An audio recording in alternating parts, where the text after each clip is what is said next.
Você trouxe Bíblia? Eu quero falar de um assunto gostoso hoje. E eu tenho Salmo 112. E eu tenho 1 milhão de motivos, né? E esses, como falei para você, esses últimos 10 dias trouxe um ânimo muito grande para mim, vendo coisas que pareciam que estavam meio perdidas e não estava nada perdido, né? E aconteceram coisas nessa igreja nesses dias que deixaram o coração da gente muito, coração de pastor, mas muito feliz, muito alegre. Nós redescobrimos uma igreja atuante, generosa, valente, que não foge de desafio. Esses últimos 10 dias, tanto inclusive nas confraternizações de departamentos, né? O Rodrigo fez uma confraternização dos levitas, né? Dos que tocam, dos que cantam aqui. Gente, o que é aquilo?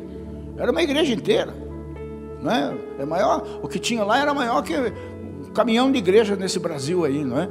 E domingo aqui, aquela criançada toda, aqueles jovenzinhos, o pessoal da música e tudo mais, fiquei olhando, meu Deus do céu, essa igreja não vai parar nunca, a não ser que Jesus venha buscar, porque olha o futuro dessa igreja, olha as novas gerações aqui se sucedendo, né? Então a gente fica muito contente, muito feliz, muito renovado com tudo isso, na verdade. E eu quero falar justamente disso, que foi o que mais me impressionou com essa igreja. Porque ontem a galeria estava tomada, né, por gente como esse aqui, aquele ali. Ele não veio, mas ele estava, né? Que foi o pessoal, passou-se o filme aqui, que foi para Santa Maria. Gente, foi muito maior do que vocês imaginam que foi, vocês possam imaginar. O que aconteceu em Santa Maria, com 180 pessoas da nossa igreja e de algumas outras, foi um negócio para a história, não para a história da cidade, mas até para a história dessa igreja aqui. O grau de generosidade dessa igreja é espetacular, é maravilhoso. O que eles fizeram me deixou muito preocupado, porque parece que eu não estou sendo o pastor que essa igreja precisa, porque está tudo aí doido para trabalhar. E nós temos que produzir. Jesus está voltando, as almas estão ficando, está morrendo gente, está indo um monte de gente por lado que não devia ir, porque a igreja tem estado, né? Mas eu estou vendo a igreja toda retornando, animada. Então a gente vai ter que sentar, discutir planos e fazer essa igreja explodir no bom sentido. Amém? Amém, gente? E já que eu estou falando de generosidade, né? Agradecer vocês em todos os sentidos, porque foi a generosidade de vocês, da igreja como um todo, que oportunizou esse pessoal todo a ir para Santa Maria e levar tudo que levou. O Haroldo, exagerado, como sempre, comprou 2 toneladas de frango lá para eles fazerem o almoço, que eles fizeram um almoço para 500 pessoas lá, fora eles, né? E mesmo assim sobrou um monte que fizeram os pacotes para dar para as famílias carentes lá, né? Deus realmente seja com você sempre, como tem sido, amém? E sempre o será. Então, no 112, diz assim nos versos 5 e 6, só: bem irá ao homem que se compadece e empresta, disporá as suas coisas com juízo. Na verdade, nunca será abalado, o justo ficará em memória eterna. Amém? Vamos nos assentar nesse mesmo espírito? E é bom vocês saberem que tanto sábado, dia 24, vamos ter culto à noite, como no domingo, de manhã e de noite, estaremos aqui, né, se Deus quiser, assim como também na virada do ano. A vida do pastor é essa aí. É o que eu sempre ensino os pastores da minha região. O pastor não tem direito a Natal e Ano Novo a sair da igreja. A gente é o pai de muita gente, né? A gente é a família de muita gente que não tem família, ou que perdeu, ou que está longe e tudo mais. Então, ainda que tenha meia dúzia, mais vale uma alma que o mundo inteiro. Então estaremos aqui, sim, não tem refresco, né? Vamos encarando as nossas obrigações. Então, com essa história de Santa Maria,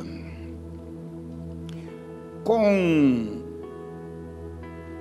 o trabalho social da igreja nesses 2 anos, onde também entra o Haroldo, eu quero agradecer muito ao Haroldo e a vocês, que trazem quilo por quilo de alimento, uma cesta básica ou outra. O Haroldo já é diferente, ele quase que mantém o departamento todo mês, e a gente tem socorrido muita gente, de dentro e de fora da igreja. A gente não faz distinção. Está com fome?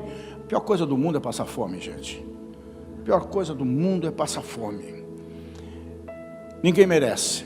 Então a gente está com as mãos abertas, graças a vocês que contribuem. Isso chama-se generosidade, né? Ontem mesmo aqui na reunião, o pessoal me acha maluco, alguns ficam bravos comigo, porque daí eles se obrigam, e eu gosto de botar isso na internet, justamente para obrigar os superintendentes do Brasil a fazer igual. E o que eu faço? Eu reúno todos os pastores, são 36, reúno todos os coordenadores de departamentos da região, são 16, e reúno o povo. Para vocês terem uma ideia, ontem aqui eu botei 16 latas na mão desse povo, essas latas bonitas com panetone e tudo. Acho que não foi 16, foi 30 e quase 40, na época dos pastores, né? Foi quase 50 latas, livros que auxiliam no seu ministério, né? Botemos 350 panetone na mão de cada família, um pelo menos na mão de cada família. E as igrejas entupiram isso aqui de cestas básicas. Vocês não acreditam, tinha cesta básica? Não, cesta de Natal, né? Vocês não acreditam, tinha a cesta tão grande que tiveram que trazer de carrinho de criança assim e tudo mais.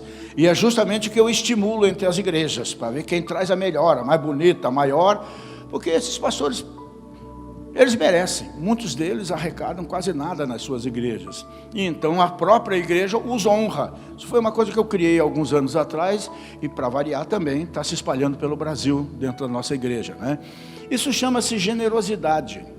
E generosidade tem uma força, um poder espetacular de trazer prosperidade. Da mesma maneira que esta mão vai para lá, a outra traz de alguém. Ontem eu até preguei usando o livro do Rodrigo, que vocês deviam comprar, o Propósito, né? Falando sobre exatamente propósito. Eu sou um propósito de Deus.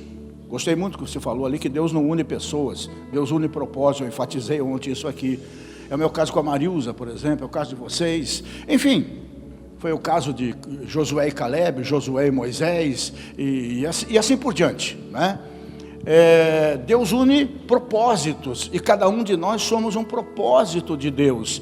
E dentro desse propósito de Deus, se a gente percorrer o livro de Provérbios, por exemplo, você vai ver que um dos propósitos de Deus é fazer de nós pessoas generosas. Porque pessoa generosa é a figura que eu não tenho mais aqui, mas tinha no começo, né? Do semeador. O generoso é o que sai semeando, porque quando ele voltar, ele vai voltar trazendo consigo, como diz o Salmo também, os seus molhos, os seus feixes de colheita, não é? E a generosidade, gente, vocês não tenham dúvida, é o caminho da prosperidade. Quando abrimos o coração e as mãos para socorrer os aflitos, Deus abre sobre nós as janelas dos céus. A generosidade, e não a mão fechada, que a gente chama de usura, né? É a fonte da verdadeira prosperidade. E olhando para esse texto, né? Nós temos 3 aspectos da generosidade cristã que precisam ser observados. E ninguém é tão pobre que não tenha algo para dar para alguém que precisa. E o propósito de Deus na sua vida é você ser bênção na vida de alguém. Porque alguém é propósito de Deus para ser bênção na tua vida também. E isso tudo envolve fatalmente generosidade.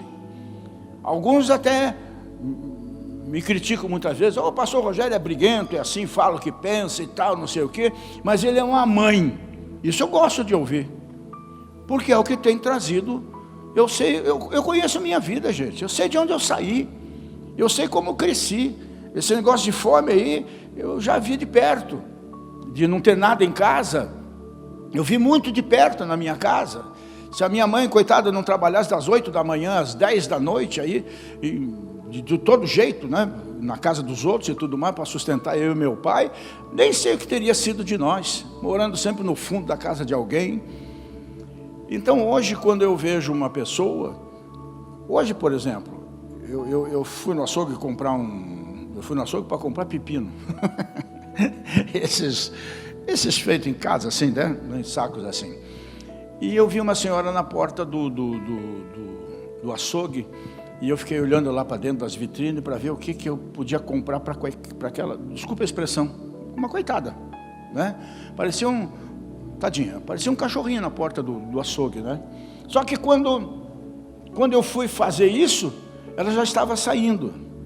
E o que me deixou feliz da vida foi ver que a dona do açougue já tinha feito um pacote de carnes e tudo mais e dado para ela levar para casa. E ela saiu toda feliz. Isso é uma coisa bonita demais. Isso é uma coisa que emociona, não é?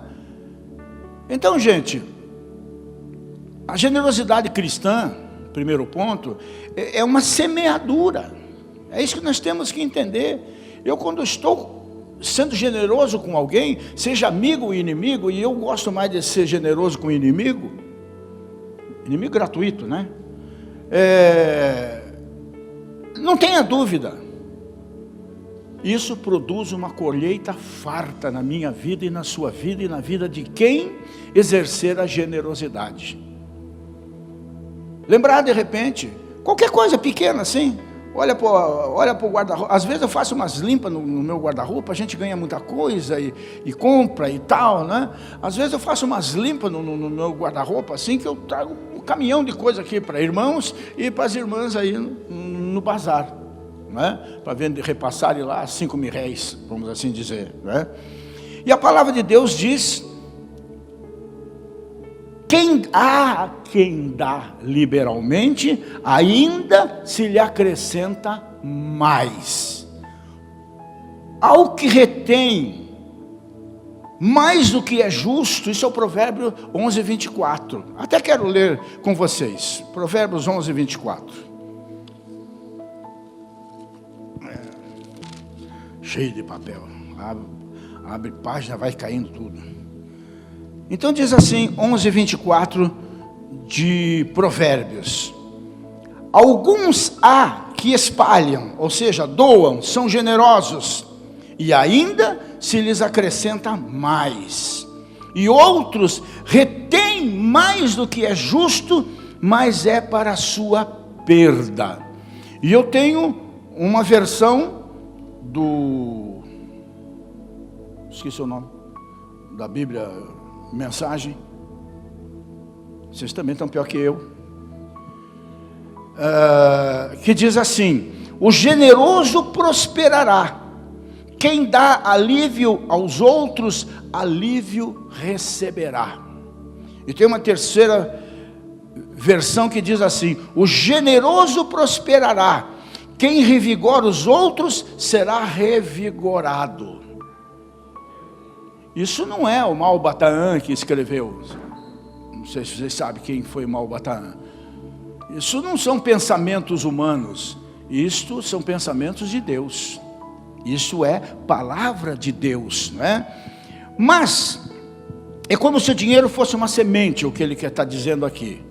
E só se multiplica, evidentemente, não é a semente fechada no saquinho que a gente compra aí. É quando você tira e você espalha, então você vai ver a coisa crescer, né? Mas a semente que se multiplica não é a que comemos, nem a que guardamos, e sim a que semeamos. O grão, se não morrer na terra, não vai frutificar, né? A semeadura assim generosa terá uma colheita muito farta, porque é Bíblia, é promessa bíblica. Pois quem dá liberalmente, segundo diz o texto, mais e mais liberalmente da parte de Deus é acrescentado à sua vida, aos seus negócios, à sua saúde, à sua família, à sua própria vida. É o próprio Deus quem multiplica essa nossa semente e faz prosperar também a nossa sementeira. E isso acontece, evidentemente, quando abrimos a mão para abençoar. não adianta ter a mão cheia de semente se não abrir a mão. Isso é um princípio bíblico que nós precisamos aprender. Tudo bem que o nosso coração muitas vezes se endurece, né? Por isso que lá na boca entre meus amigos, que a gente já conhece aquela malandragem toda, a maioria eu não dou nada. Eu nem olho para eles, porque eu sei que eles querem dinheiro para pedra ou para o corote. Não vou ajudar na destruição deles. Ah, mas ele pode usar esse dinheiro para comer. Então eu digo, está vendo ali? Entra lá, come o que você quiser, pega um copo de café com leite, que eu pago. Não, eu não quero, eu quero dinheiro. Ah, então vai se catar. Aí é outro assunto. Aí a gente também não é otário, como se diz.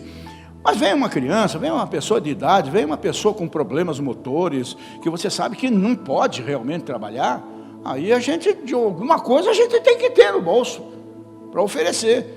Não também essa coisa toda essa malandragem toda nos sinaleiros, aí todo mundo com aquela cara, fome, mas fome 11 horas da noite. No sinaleiro, 11 horas da noite.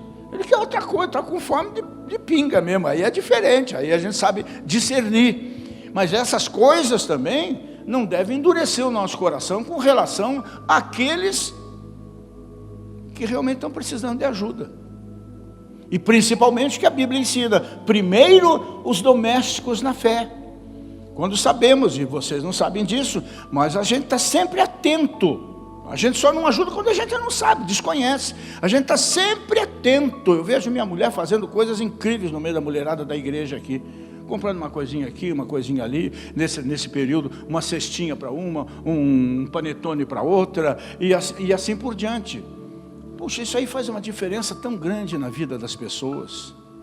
O panetone que eu dei para essas 350 famílias aqui, um para cada uma, é um panetone simples, não é caro, é gostoso, mas não é caro nem nada.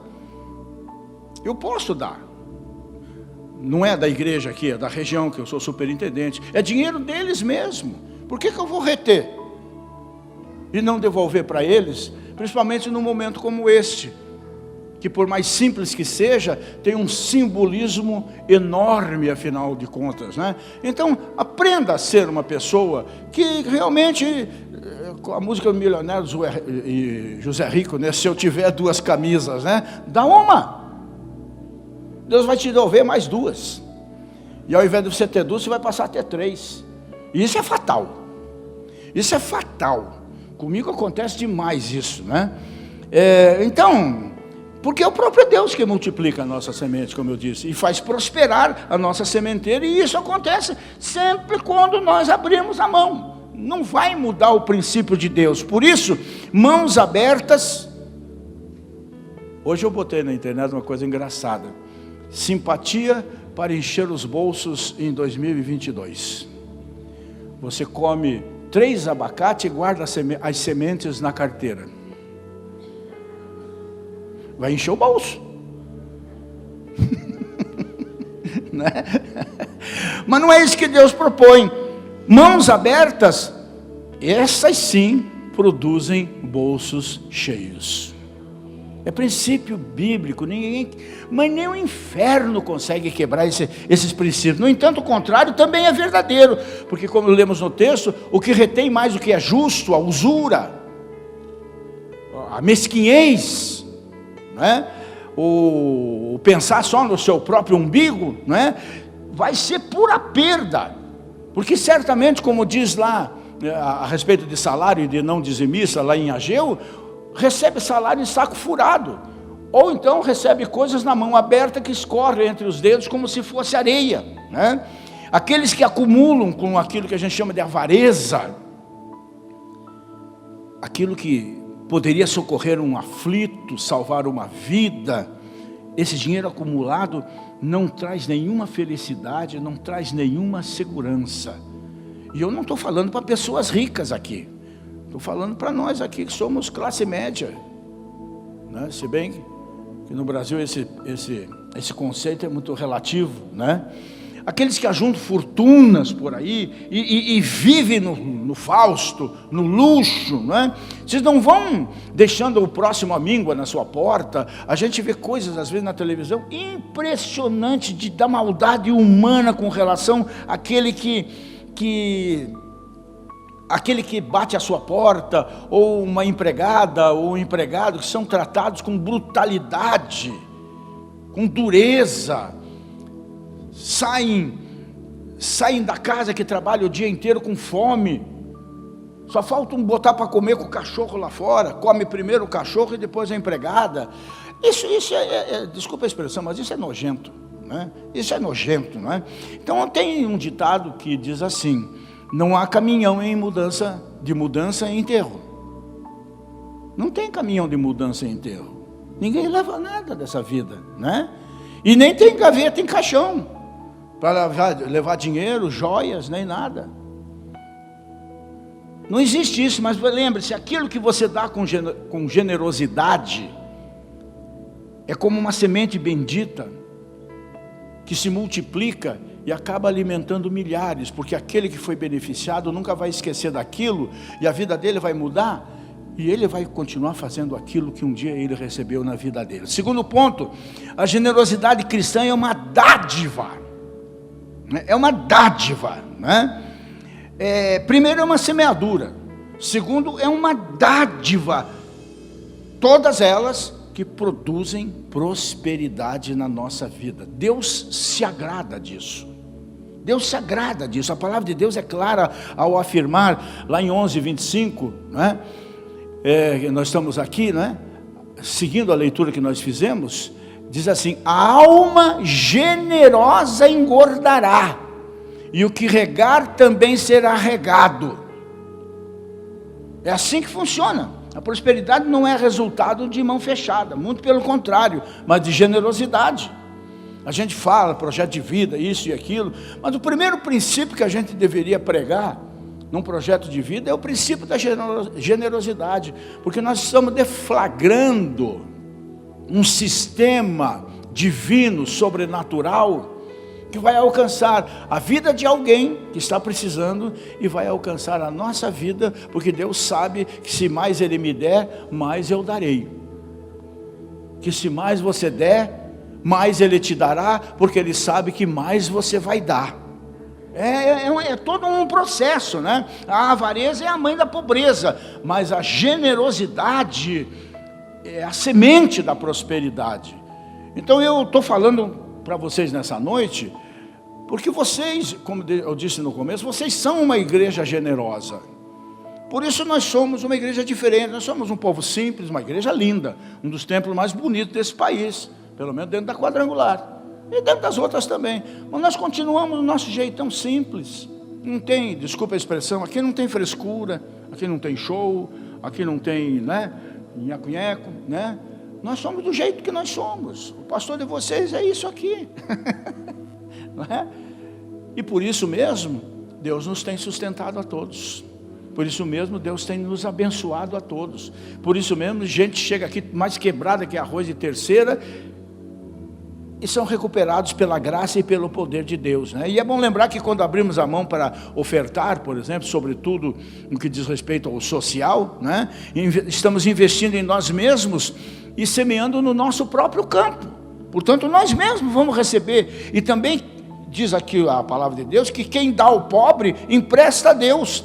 E o Senhor jamais fica ou ficará em débito com quem quer que seja. Deus multiplica a sementeira daquele que semeia na vida dos seus irmãos, daquele que semeia em missões, daquele que semeia na sua própria igreja, que é a casa de Deus.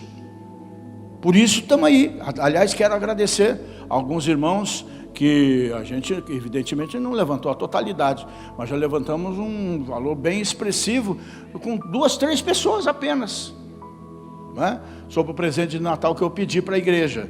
2, 3 pessoas já resolveram a metade quase do que nós temos, que estamos cuidando da casa de Deus, pintando tudo, arrumando tudo, deixando tudo bonito. Se você vier de dia, você vai ver melhor a igreja, como é que está por fora. Dá prazer, né, de mostrar, esta é a minha igreja, essa é a igreja que eu frequento. E aí chega aqui e mostra o que é, e as pessoas vão ficar admiradas e vão dar glórias a Deus também, né? Então, quem dá alívio aos outros, alívio receberá. E quando damos a beber a quem tem sede, né, sem dúvida nenhuma, estamos matando a nossa própria sede, já que o bem que fazemos aos outros retorna para nós em dobro. Acredite nisso. Tem pessoas que nascem assim, eles têm esse jeito fechado, são acumuladores, não dão nada para ninguém, a coisa apodrece dentro de casa, as traças comem a roupa e não dão nada para ninguém. Nós precisamos mudar esse conceito, porque de repente Deus não bota roupa nova no guarda-roupa da gente, porque está cheio de roupa velha, que podia ser nova para alguém, não é verdade? Às vezes a gente deixa alimento perecer na despensa da gente, quando podia ajudar alguém que está precisando. E finalmente, como eu disse que eram 3 pontos, a generosidade cristã, pode acreditar, é um empréstimo a Deus. Como se Deus estivesse precisando do nosso empréstimo, né? É que Deus não tem mão, gente. Deus não tem pernas, Ele é espírito. E porque Ele habita em mim e em você, então Ele vai usar as minhas mãos para dar e as minhas pernas para levar até aquele que está precisando, né? A palavra de Deus é enfática. Provérbios 19, está tudo marcadinho aqui, tudo riscado na minha Bíblia aqui, tem mais risco do que Bíblia aqui. 19 é quanto? 17.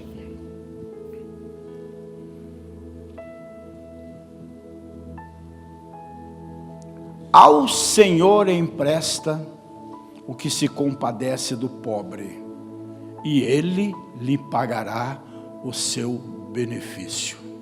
Olha só, não tem nada de graça para Deus, Ele não fica em débito com ninguém. Olha que versículo bacana lá do livro lá, Rodrigo, o 21. Muitos propósitos há no coração do homem, mas o propósito do Senhor prevalece. Que versículo bonito esse aqui, que eu marquei aqui também. Então, gente, Deus sempre demonstra um cuidado muito especial com os pobres. Esse socialismo barato que nós vivemos, principalmente no Brasil, e eu dou graças a Deus, porque no Brasil não tem comunista, só tem vigarista. Eles não estão preocupados com Marx, com Lenin, nada. Eles nem sabem quem são, na verdade, nunca leram sequer Marx, porque se tivessem lido e entendido, não seriam, né? Mas eles só se dizem ser com um propósito: roubar, corrupção, esse tipo de coisa, né? Mas a palavra de Deus diz que essa igualdade social, ela jamais existirá. E é assim que é. Uns são mais dispostos, outros são mais inteligentes, uns trabalham mais, outros não trabalham nada, outros se largam na vida, outros não aceitam o tipo de vida que estão levando e vão à luta. Por isso que Jesus disse: gente, não fiquem tão preocupados com eles, porque aos pobres vocês sempre terão convosco. Então tudo é uma questão de a gente pregar a prosperidade para o pobre através do dízimo. Parece um absurdo, mas vocês não acreditam? A gente vê dízimo aqui na igreja de 25 centavos, de R$2,50, de R$5. São os dízimos que mais alegram a gente. Alguns são de crianças, outros são de quem tem muito pouco. Mas justamente porque desse pouco ele trouxe um pouco, sobre o muito ele vai ser colocado, porque Deus não deixa de honrar a sua palavra. Funciona assim. O evangelho funciona assim, na verdade, não é conversa mole, né? Então Deus, no entanto, faz tanto o rico quanto ao pobre. Se o pobre é um mistério divino, o rico tem um ministério divino, de repartir, tocado pelo Espírito Santo de Deus, sem politicagem. Porque o que os governos fazem, eles fazem por uma obrigação, porque senão eles perdem a eleição. O povo de Deus tem que fazer sem ser candidato, a não ser ao céu, né? O rico, segundo as Escrituras, não deve acumular sua riqueza com avareza. Não diz que não deve acumular riqueza. Muitos são bastante ricos E muitos são extremamente generosos, sabem distribuir a sua riqueza com generosidade. Há pessoas no mundo, principalmente na América, mas que investem pesadíssimo em missões e investem pesadíssimo em jovens, pagam cursos, bolsas de estudo e tudo mais. É uma coisa espetacular, é uma coisa que se vê muito pouco no Brasil, principalmente porque nós não temos cultura evangélica, que é diferente nos Estados Unidos. As grandes empresas lá, a maioria deles estão na mão de evangélicos, que abrem a mão, porque sabem que quanto mais derem, né, mais vão receber de Deus na sua vida, né? Então, as pessoas devem ser ricas, mas é de boas obras e ter consciência de que o que recebe de Deus com abundância, deve compartilhar com generosidade. Não é simplesmente para botar no fundo do armário, é para repartir, porque depois vai ter que comprar um armário maior, para caber tudo aquilo que Deus vai acrescentar à sua vida, né? E fazer isso é o mesmo que emprestar dinheiro a Deus, como diz o texto, pois é Deus o fiador do pobre. Deus é o avalista do pobre. Deus providenciou a igreja, o seu povo, os homens e as mulheres de Deus para atender, só que esses não têm feito isso. Então por isso que há esses desequilíbrios, né? Então, gente, tudo que temos, tudo que somos, vem de Deus, não tenha dúvida disso. Se não somos mais, é porque ainda não descobrimos o nosso propósito de vida e não entendemos que Deus não faz nada à toa. Nós somos um propósito dele. Há um potencial dentro de cada um de nós desconhecido. Você não sabe do que você é capaz de fazer. E você não sabe o que você poderia fazer muito mais se você se dedicasse ao estudo, à leitura. Oh meu Deus, eu sempre digo, inclusive para os jovens da igreja aqui, né? Não dá para pagar uma faculdade? Faz escola técnica. É mais curto, é mais profissional e você já sai lá de dentro empregado. Estou errado? Só que tem que fazer, tem que correr atrás, tem que investir tempo, tem que investir, né, o seu próprio cérebro, tem que investir na sua própria vida. Mas tudo que nós vemos hoje, brasileiro vivendo de bico, para quê? Houve um tempo aí que nós tivemos pleno emprego, que tivemos que trazer um monte de boliviano, porque aqui, e por que é que tem tanta gente desempregada?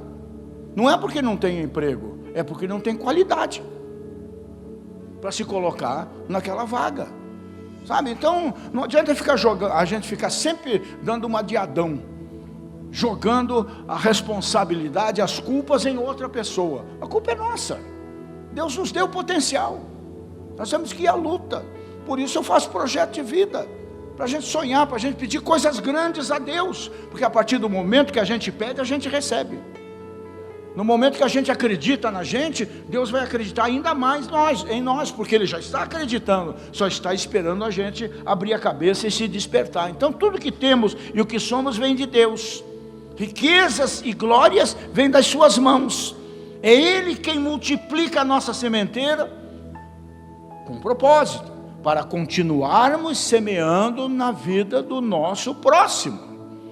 É um saco sem fundo, quanto mais nós damos, é um poço, quanto mais fundo cavamos, mais água limpa, de qualidade, nós acabamos recebendo. É Ele que nos faz prosperar como fruto da generosidade. É Ele quem nos paga em dobro tudo quanto nós oferecemos ao nosso semelhante, de todas as maneiras.